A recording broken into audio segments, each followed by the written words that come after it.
Yeah, hi. So today while trying to install a new theme, I come up with a different error, and what it says is, I'll show you.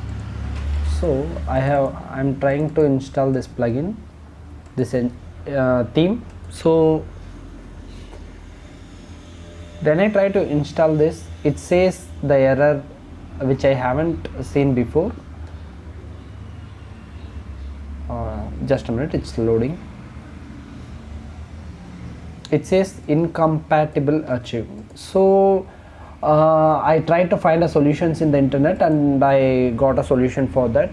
The main problem that this error is caused is because the theme developer who developed the theme has built the theme using Mac OS, Mac computer, and they have compressed it in there. So it's difficult for the WordPress to verify the zip file. So the solution is just go to the files, go to the theme file, extract it.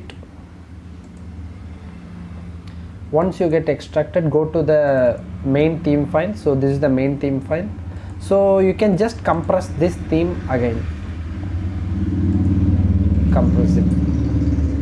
Now I have compressed this folder. Now go again, upload theme. So instead of uploading this theme, go to this and upload the newly compressed theme.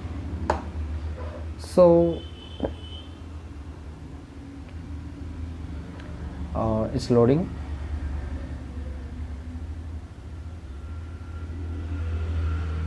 Yes, the theme is installed successfully. So that's how I've found the solution for this.